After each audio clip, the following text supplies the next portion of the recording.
This is episode number 522 of the Health and Fitness Podcast by InnerFight, brought to you in association with Smith Street Paleo.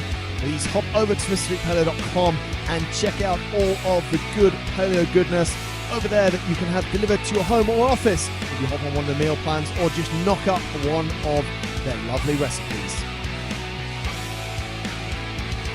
Welcome back to another edition of the show, folks, and this is actually a show I've been chasing for a long time with Heidi Jones. She is an integrated health coach. She used to be a school teacher. She's a good friend of mine and also the wife of Rob Jones, another good friend of mine. So to actually get her on the show talking about health coaching and her personal experience was absolutely awesome. I got a lot of value from it. I really hope you guys do too.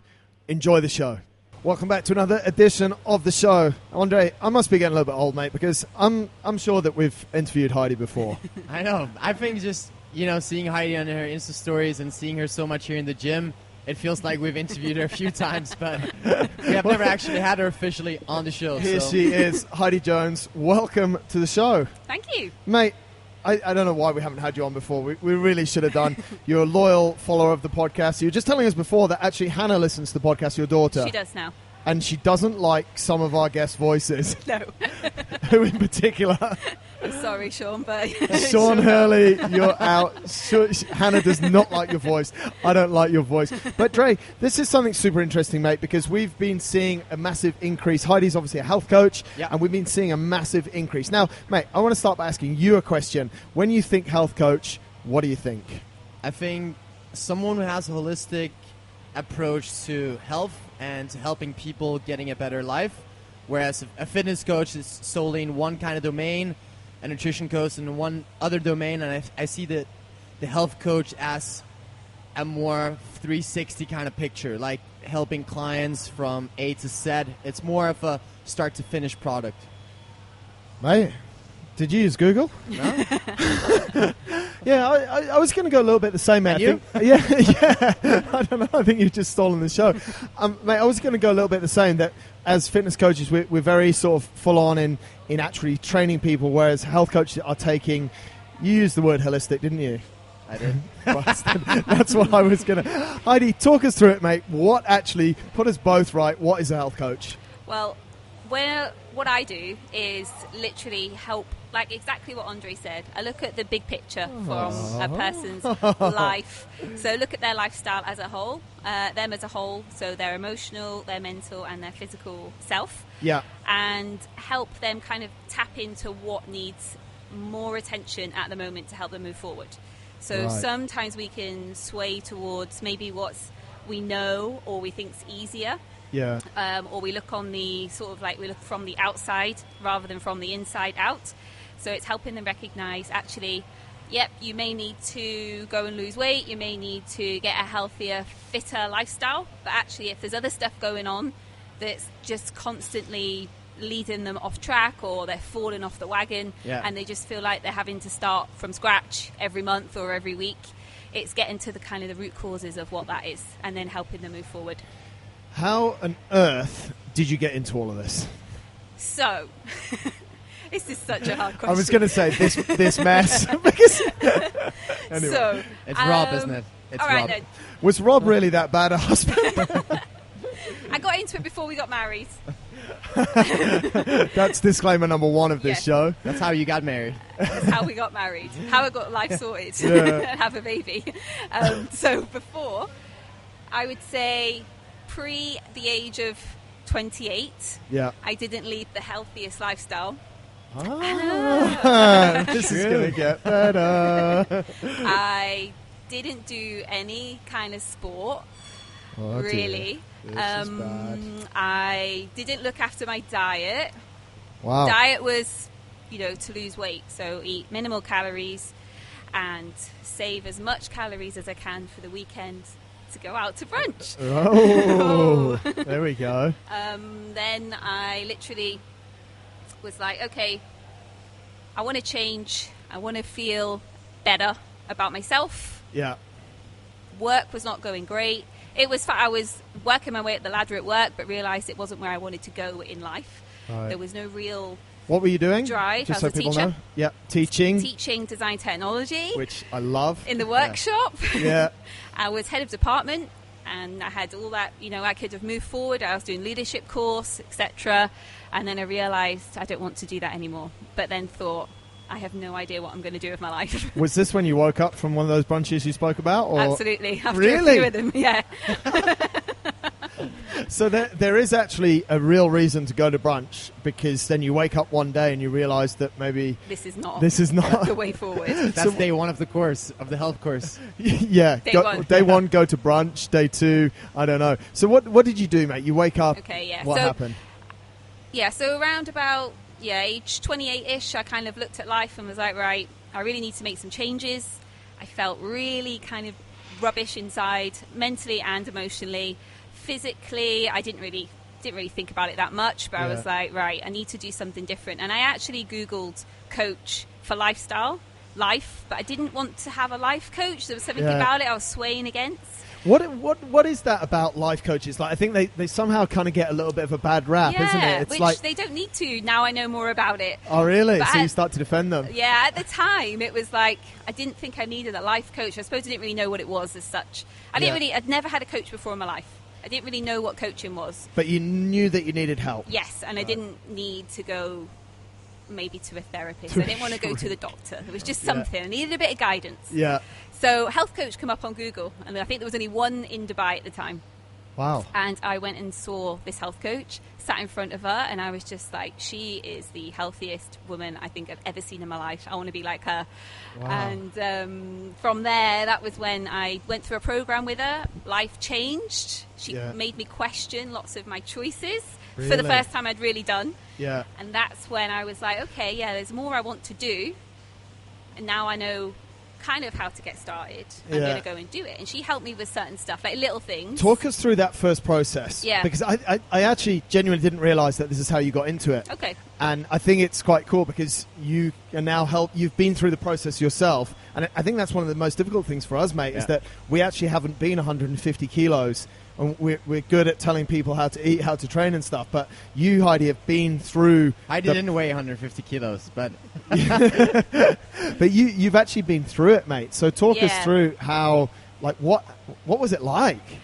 It was really up and down, like a roller coaster. Yeah. It really was. And I'm able to use that to help clients because they want to see progress in like 6 weeks. Yeah. And they have a massive setback and think that they have blown it and it's never going to work. Yeah. When I know that it definitely took me a good 2 years to be able to say, right, I'm okay to be able to go out and not get drunk on wine. Mate, I've seen you drunk on wine. What are you talking about? But intentionally, I could go out. But at that point, I was like, okay, I just didn't have anything else going on.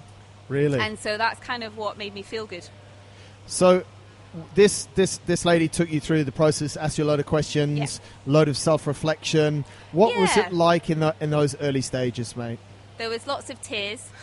Really? Yeah, lots of tears. Cried it all away. Cried it away. Started to question what I was doing outside of work. Because it wasn't like I could just up and leave work. That was never going to happen. I didn't even know that I wasn't going to stay a teacher. I thought maybe if I look after myself better and come up with new ways to spend my outside of work time, that I'd be happier anyway, so I might be fine. Yeah. One thing we really looked at was stress management and being able to manage the demands of work-life balance. That really helped. But it was all trial and error. So we just talked about what was possible. Yeah. I then had to go away and take the action. She couldn't cure anything. She couldn't tell me the answer. It was like, you've got to go away and try this. Yeah. And if you don't try it, then you can't come back in 2 weeks' time and say nothing worked. Wow. And I took that on board. If I go into something, I do put 100% in. Yeah, right. And that was almost like one of my setbacks because at work I was always putting 100% plus in, where maybe it didn't really need it as much as I thought it did at the time. Yeah. I was always like trying to prove my worth. Yeah. And she kind of helped you recognize actually there's a lot more to you than you having to prove yourself all the time. And that was a big lesson for me. Do you think that's something that we sort of live our lives trying to do, like prove to ourselves and more so prove to other people that actually sometimes we don't really need to? Yeah, I think loads of people do it and they don't even know. So I was doing it and didn't really Yeah. recognize it. And Yeah. I don't know if I was trying to prove anything to anyone else particular. Yeah. It wasn't like I needed reassurance from people. It was more just that's how my mind worked. It was like you have to put 100% in, otherwise these people are just going to see you as less, and Yeah. then you're going to get pushed aside and you will lose your job, or whatever, those type of things. Yeah. Dre, thoughts on that? Thoughts on the old 100%, 110%, 80%? I know you do have some. Yeah, I like that. I like what you said, and I think we're both very similar in the sense of going 100% into something. But I also think, like you said, sometimes you end up giving 100% to something that doesn't deserve your 100%, or you maybe you're not getting back what you gave. Exactly. Right? Yeah.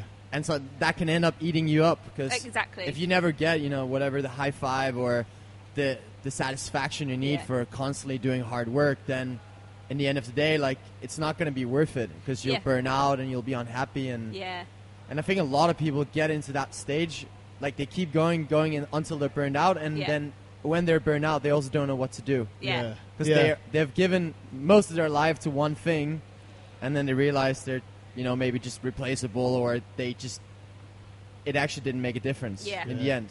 And I think that's where I was. So I think I was really fortunate to figure this out in my 20s. Yeah. To be able to go, okay, something isn't right, something isn't working, there's a mismatch, because I wouldn't be going out every weekend and then waking up on a Saturday feeling so rubbish. Yeah.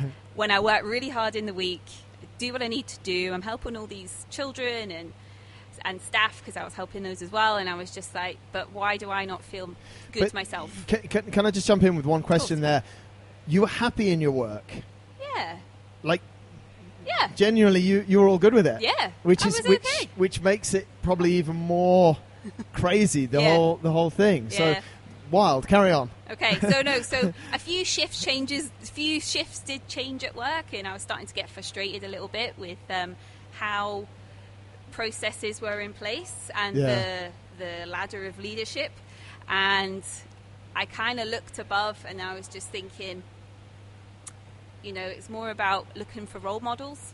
Yeah. And it was being able to take a step back and go, are these people the role models I want to have in my life? Is this the direction I want to go in? For them, they were happy, they're great, they did amazing at their job, but I didn't want to be them. Yeah. And I then was like, well, who do I want to be? So then I had to look inside myself and work out who that person was going to be, because I'd never ever asked myself that question. But it's so funny, isn't it? Because we're brought up being told that we need role models, and we're brought up looking up to people and trying to be like them. But then you've reached a stage and you're like, well, that was good, but now it's not good, and now it's not motivating, because I actually don't really want to be like that person, but I don't really know what I want to be like. No. I mean, I think a lot of people question, like, they just look at someone for one thing, and they forget everything that comes with it. And they never really wonder what they really want for themselves. They just, it's also much easier, like, to just, I want to be like that person, instead of actually diving in and like finding out what you really want and being brave enough to go after it. That's it. It's also a lot easier to explain, I want to be the next Rich Froning, because everybody knows who he is, right? Yeah. But we don't know what comes with it, and if you're trying to be it's easy to explain to your parents, I want to be that person. Yeah. Then you're like, oh, okay, I got it. You want to be Bill Gates. Okay, that makes sense. But you're like, no, I want to be this person that does X, Y, and Z. And maybe that's something nobody's ever done before. Yeah. But mate, we're guilty. We stand here and we ask people, everyone that comes on the show, who's your inspiration? Who do you look up to? We're creating this terrible environment, mate. We should stop that. We should, though, right? I know, but it's always good to find inspiration in people. It doesn't mean they need to be the role model you're trying to strive for. Yeah. I can tell you a story then. So when I was Here about we go. 28, so I moved into 30 now, okay? So Yeah. in that gap of like 28 to 30 So years people old, know how old are you now? 36. Still young. Yeah. Dre, Ish. stay cool. And TikTok. round about that, I started changing my life, and like I went through that process, and I was like, okay, I'm gonna take some steps forward. But in that time, I actually joined InnerFight. Whoa. Uh-oh. Uh-oh. Something's happened. Yeah, All of a sudden, the I did. brunch budget was spent on something else. It was. Most expensive gym in the world has just ruined my brunch addiction. So I came to an environment where I was like, I'd never been in a place like this before. And you know what? I've got first memory was actually at Engine Gym. I was going to bring this up. And I come up the escalator on my own. This is my 49 kg self, skinny fat.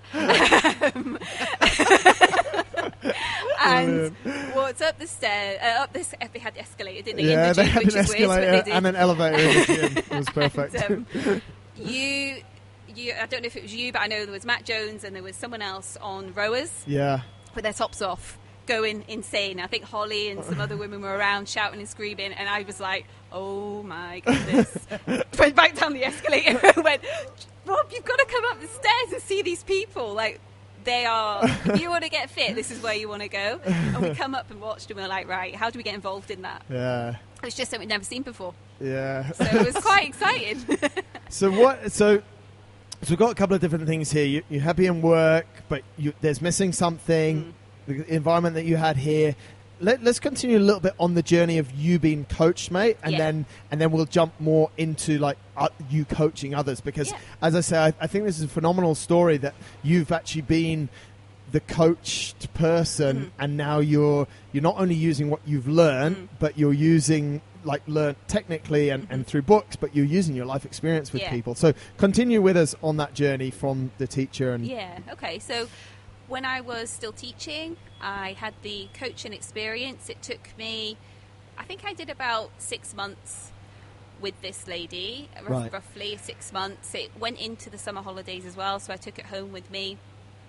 The kind of toolkit that she was helping me build into my life. So we really broke it down to small steps. And I'm talking really small steps now. Like, I never used to eat an avocado, for example. So she'd be like, right, I want you to go and add in an avocado to your diet. The backstory of that is I had dry skin. I didn't really look very healthy. And she was like, we're going to help you start to feel better about yourself, but really take it down into looking at what you put into your body.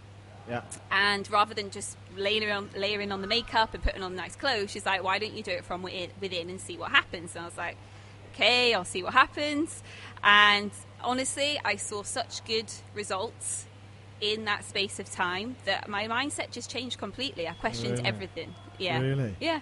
Do you think that's something that's healthy when you sort of start to learn to question things? And is it questioning? Is it reflection? Like, you know what it was? It was being able to go in with a beginner's mindset. Right. I had to unlearn a lot of things that I'd learned all my life.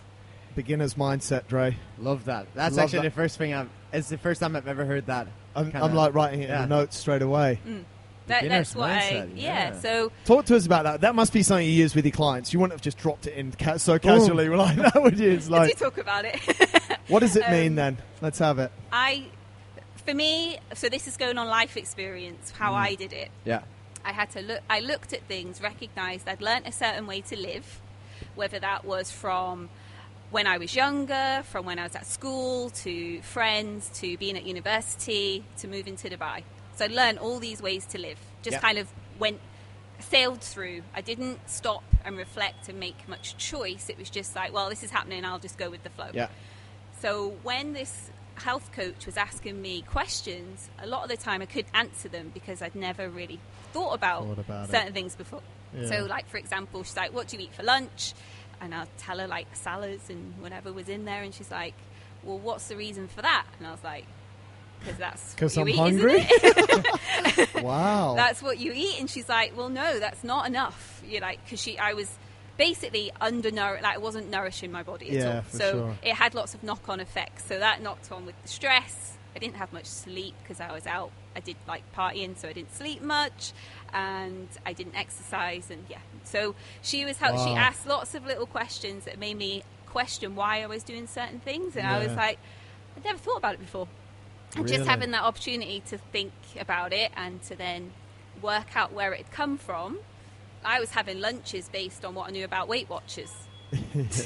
Now I would never ever do that. Yeah. But at the time, that's what I learned in my sort of university days, and that's how how you were healthy. Yeah, right. So I just followed that, and I was like, why am I doing this? And then she says, try adding these things in, see how you feel. And I did feel better. So I was like, okay, there's something to this. and then we started looking at other avenues as well, and we looked at going and doing sport and integrating stuff like that into my life. But you're still teaching at this stage.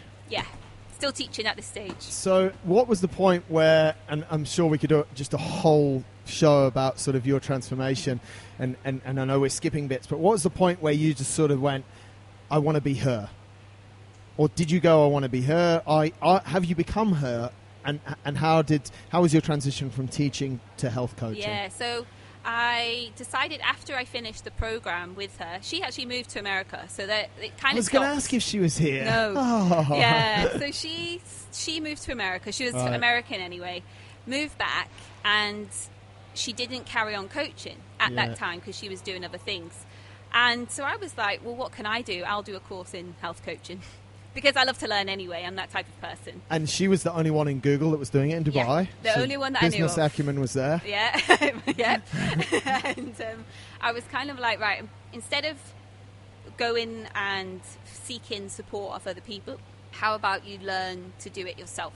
Wow. Which is what I've done with nearly everything anyway. So I was like, right, I'll do the course. At least I'll learn a lot more about holistic lifestyle and learning. Again, we'll go back to that beginner's mindset. It was like that. I kind of said to myself, this is just touching the surface of things that I need to maybe look back on and think, do I need to relearn in this area of my life? Because now we talked about lots of stuff. I was like, there's more things that I need to know. Yeah. I need to learn from scratch to be able to become a new version of me.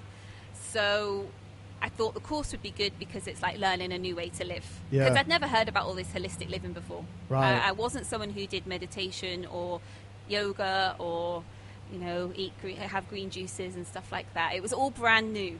Can I jump in quickly there? Yeah. Was it, because I think sometimes people, when you say like all the meditation, yoga, holistic living, people like hippie alert, hippie alert. And I thought the same. Did you? Talk us through that. Absolutely. Thought the same. I was like, that was so outside my zone of like life. Yeah. That I had no idea of what it was about. I just saw it as it's a bit hippie.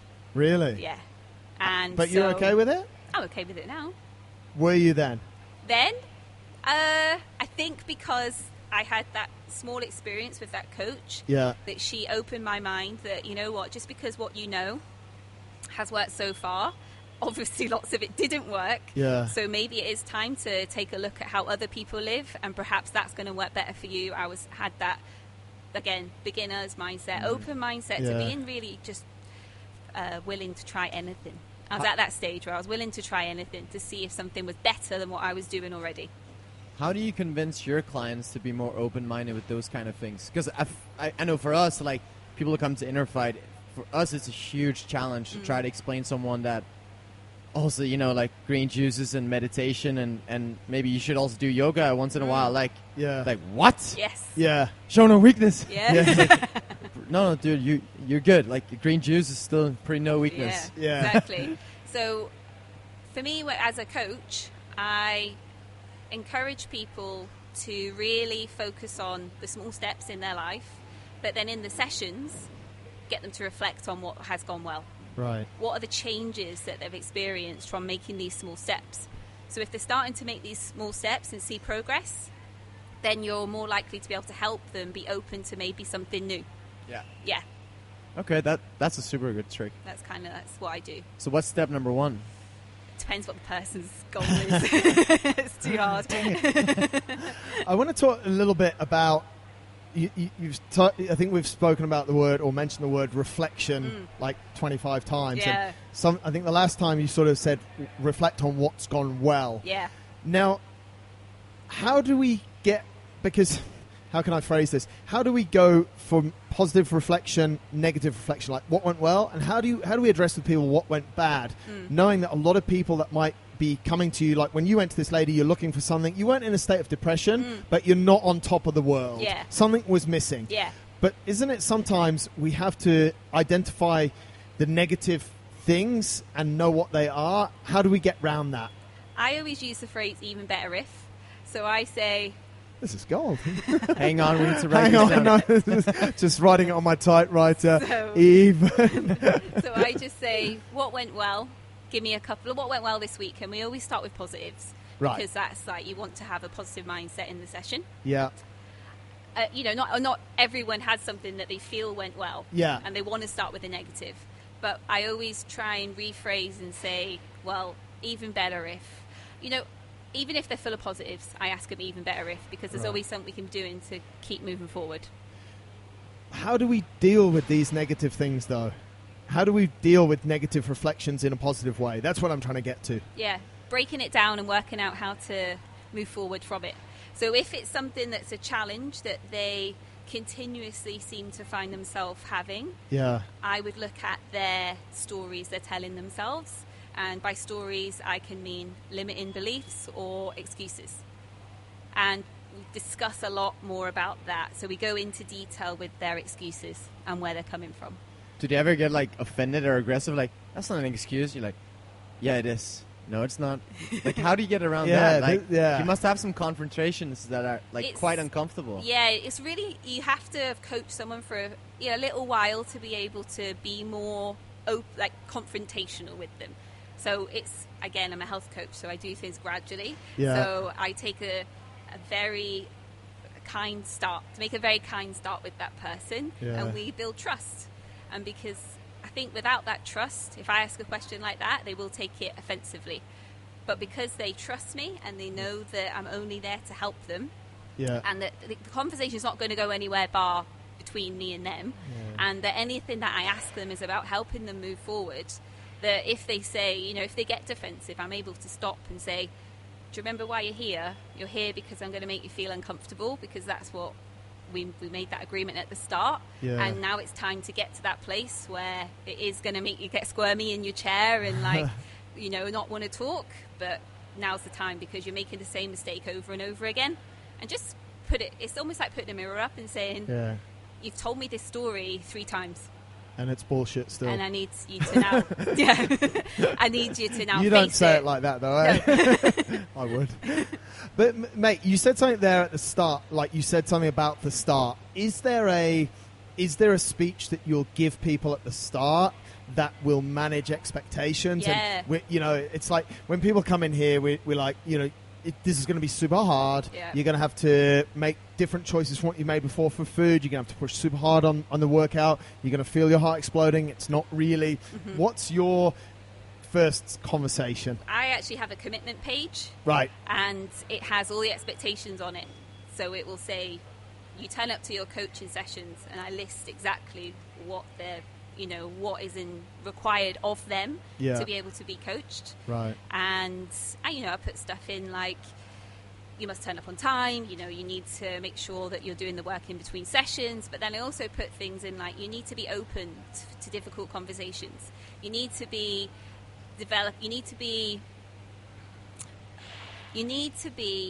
moving towards a growth mindset, because you really need to be open to new concepts and ideas as well. Yeah. So if they turn around and say, well, I don't want to do that, and they have no reason why, and people say, but this is because it's new, it's a change, you're here, you've committed, you've signed it, and just it's a way to be able to say to them, look, you wanted this at the beginning, now it's getting hard. I'm able to pull that back up and say, yeah, but this is the point. Do they ever turn around and say, yeah, but I don't really want it anymore? No. See, she's got something that we've not got. Doesn't matter what you ask, she has an answer. She can prise it open like a rusty can.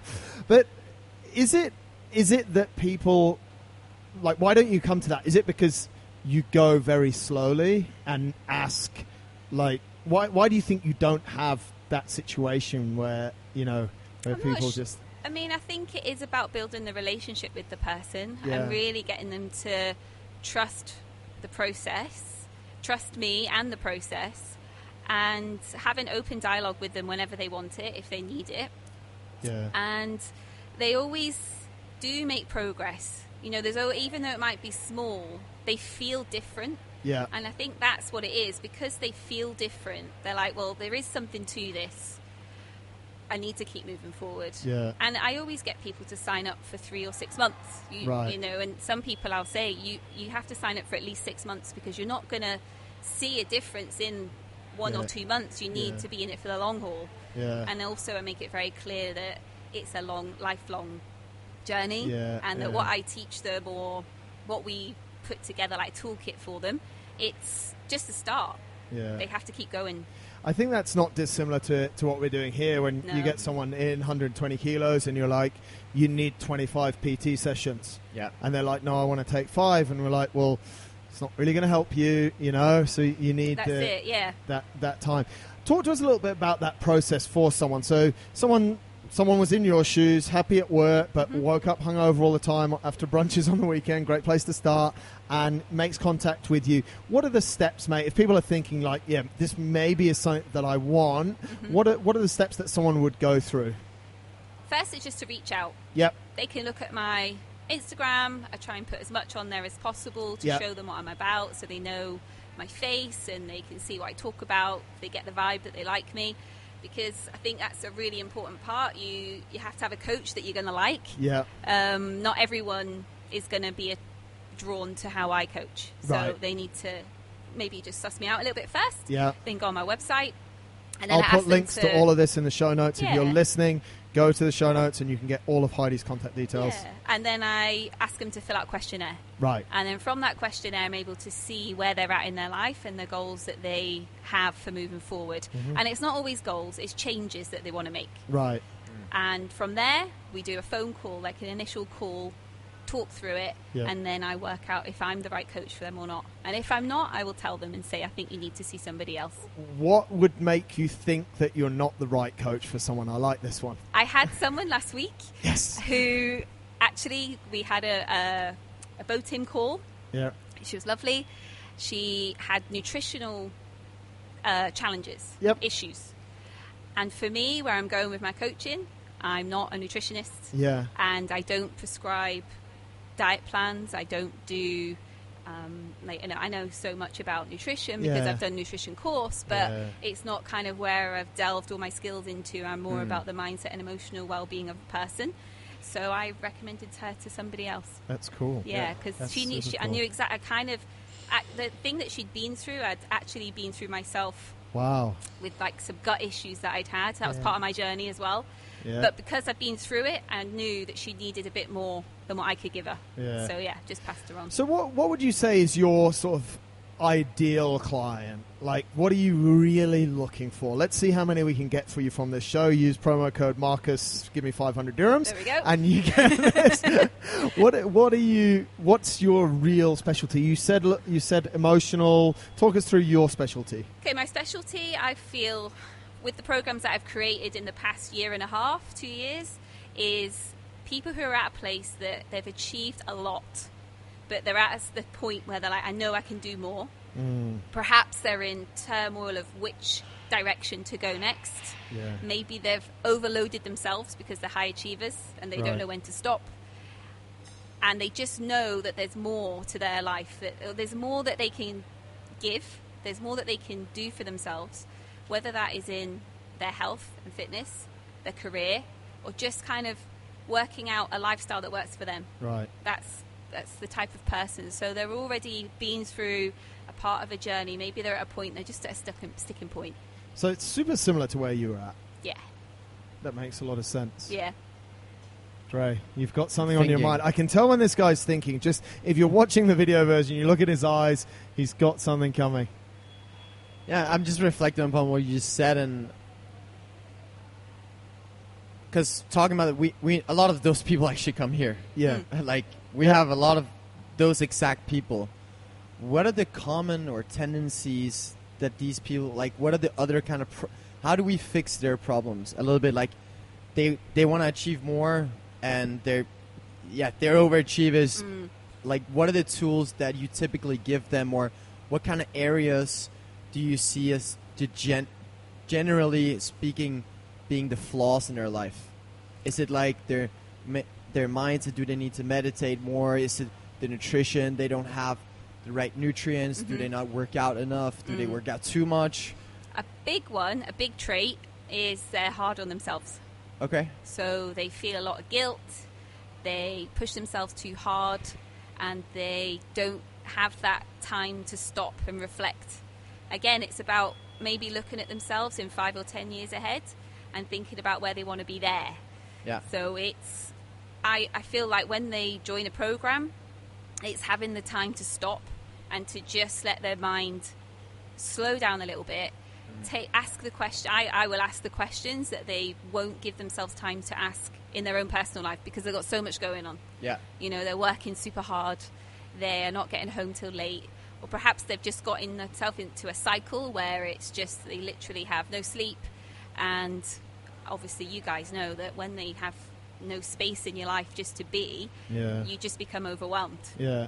And you feel like you're failing even though you're not. Yeah, even though, and I think that's totally true. I think a lot of people are actually being super successful, but they probably feel like they're failing because there's just so many things going on, and a lot of them they're failing on, but so many of them they're winning on, but they're not identifying what they're winning on. They're focusing more on the negative, and that's because of maybe some lifestyle habits that they've put in place. That must be such a hard balance as well, because like I think people who are also very successful are typically hard on themselves because that's what keeps them pushing for more. But at the same time, you also need that time, you know, just to be or reflect on how far you've come. And it's such a hard balance, you know. Yeah. Like how many high fives do you need to give yourself, like compared to, you know, you want to keep pushing but you don't want to hold back. Like very tough. And it's just learning a few tricks really on how to manage. So that's a big one. Talking about management, talking about balancing all of this stuff out, in December of 2018, your life changed a little bit. A little bit. Where you actually brought an additional human into the world. Congratulations on your daughter. How, like, you've got all of the tools. You've been through the process of this health coaching. You've learnt about it. You've studied it. You've worked for the last 3 years. You've been on your own? 3 years on my own, yeah. 3 years working on your own, coaching with people, all these experiences. And now you're chucked probably one of the biggest curveballs by now having to be a mother. Talk us through how it's gone, mate. We're 4 and a bit months? Yep, 4 months last week. 4 months last week into motherhood and into bringing up Hannah. Talk us through how that's gone and how you've put it all together. Because I think this is also super interesting for people, because I'm sure people are interested to know how you've balanced work, balanced Rob's life, and Hannah as well. So I think the biggest part was, for me, I had to just accept, I'm having a baby, so life is going to change completely. And if I was going to try and keep exactly my lifestyle I had before, then it would fail. Right. It would just be so overwhelming. I'd feel like a failure at all times. Isn't that something that you hear a lot with new parents? Like, oh, we're just going to carry on our life as normal. Yeah. And then they fail. Yeah, exactly. Cool. So I basically was like, right, I'm having Hannah, and I know for the first 3 months I'm going to sit on the sofa and feed and just learn how to be a mum, because I have minimal experience with babies. And went from there, really, and then decided at week 12, hopefully I'd be able to start integrating some exercise again. Had a couple of issues with breastfeeding that stopped me, so I couldn't start back until week 14. And then I had back issues, and I had to go and do some physio sessions. Really? So everything got a massive step back. Yeah. However, I just took it, I really did just take it in my stride and be like, but it's okay. Yeah. Got the rest of my life to get back to maybe some stuff that I'd done before. Helped me really streamline what's important that I want to bring back. Is that something that, sorry, I know it's a little bit off and I want to go back to being a mother, but you said something that I think is super important there. You said, I didn't make the 12 week, I didn't make this, I had this issues, but actually it's okay. Yeah.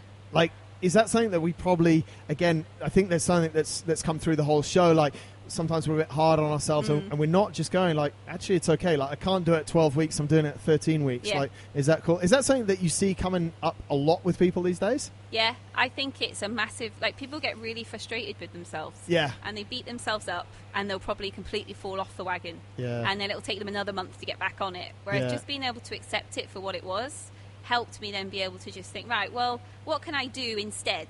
Yeah. And I created like a mini video series for Instagram, because I was like, I can't move my body how I want to. I can do something with my mind. Yeah. And so I did that instead and just filled that space rather than just thinking, I can only sit on the sofa watching Netflix. Yeah. I was like, well, I can do something else in the slots that I'd set out for doing some fitness stuff. Yeah. And did that, and it just helped me stay positive. And last weekend you ran your first. We haven't even gone into like what you used to do before and how you're active and all of that. But obviously, trail running was something important to you. Yeah. Last weekend, you ran for the first time 10K. Yep. Talk us through that quickly. Yeah, no, it was brilliant. Again, for me, I knew after having a baby, it was going to be a challenge. I didn't know how my body was going to feel running, but I knew that from my previous experience of not even like my first 5K, I think I ran when I was 30. Right. And it was when I was 30, I said to myself, I'm going to run a marathon every single year for the rest of my life. And that was my goal. Wow. Oh. And I've done that so far. So I'm like, right, this is probably going to be my most challenging year because I've got Hannah. So one, I've got to work that around Hannah and also get my body strong enough to be able to go and run a marathon. Because I don't run marathons for figure. I run it because it just makes me feel great. Yeah. And I was like, the first step is a 10K. So how am I going to do that? Just put some steps in place. Yeah. Rob set a little program for me, and Amazing. I followed it. And was, not perfectly. There was days where it didn't happen. Yeah. But I was like, it's okay. I've just got to go and do it and see how I get on. It took me 1 hour and 56 minutes to run the Shoka 10K loop. Yeah, but for folks that are listening thinking that's quite slow, it's Yeah. not really. That's trail, it's up, it's down, it's Yeah. technical. And I knew that doing a road run wouldn't do it. It Yeah. wouldn't motivate me to go and do it. But going in the trails of the mountains with my friends, I was like, that is what I want to do. So I did Very it. cool. Yeah. Very cool. I have quite a big question. Maybe you've got another question as well before we wrap up, Andre. We spoke a little bit before about sort of preparing people for the future, and someone said something about 5 or 10 years time. Yeah. Where's all this going, mate? Where are you going? Where's health coaching going? Mm-hmm. Where will you be in this space in 5 years? 10 years is quite a long way, so I won't make it that hard. But if you think about your journey over the last 5 years, Yeah. in 4 years you're the same age as me. You're going to be 40. Where will it be then? What will you be doing? How will it all come together? Yeah, I'm very open to new things. So I like to see what's kind of around. I might have a go at something and see if that's for me. Yeah. If it is, I'll go in, try it, put it out there. And if it works and I get a really good response rate, not just response, more like the results come in, how I am helping people, Yeah. then I'll move forward with that. So really, I take every project as it comes. Really nice. And my I've got a big picture. Big picture is that I'm healthy. I've got friends, family, people that inspire me around me, and I Yeah. get to go and spend lots of time out in nature running. Oh. I don't have much else that I really want in life, if you know what I mean. Do you think though, mate? And I really think this is the case. And if you have those things, if you have good family, good friends around you, you're able to go for a run in nature. Yeah. Everything else will probably just slot in. Yeah. Yeah. And that's kind of where I am. So I'm Yeah. not, there's certain goals that you have to be able to maybe buy a house and, those sorts of things. Yeah. And I trust that I will get there because I Yeah. know that I'll put the work in to make it happen. Cool. You've already given plenty of advices, but if there was one piece of advice that you could give to all the listener in the health and fitness space, what would that be? The $1 million question. Watch the video version. Okay. She's thinking hard. I would say that stop and listen to yourself. If you're stuck, so for example, if you're stuck, maybe you're not moving forward, or you know that you can be better, don't just go out and ask someone what to do. Stop, kind of listen to your own intuition and take your first step from there. Because Very cool. everyone knows the answer, really, what they need to do. They just need to actually maybe stop and listen to themselves and then go and seek some support in the right direction. Very good. Yeah, I think that's a great advice. Yeah, I think there's a lot of great advice there. I think that's absolutely awesome, Heidi. Thanks. What you've shared with us, I think your own personal story. To be honest, it's the first time we spent a lot of time together. It's the first time I hear the whole thing, which is quite embarrassing. But I think it's just so natural and probably makes it why you're so good at what you're doing, mate. Yeah, I just love it. I changed my life completely, like massive turnaround. Yeah. And I've never been happier. So I want Amazing. to help as many people do that as possible. There we go. That has been Heidi Jones, folks. If you want all the links to where you can find her, go to the show notes. If you want more information, go to the show notes. Definitely go and check out her Instagram, check out her website, get in touch with her. You might get through her brutal process. You might not. I'm a bit nervous to give her a shout, mate. No, I think honestly something that you did say, mate, is that a lot of coaches just take on clients and say that they can help them when maybe they really can't. So, and I think that's something that is going to make you even more successful. So thank you very much. Congratulations on everything, especially on Hannah. Thank you. There we go. Until next time, take care.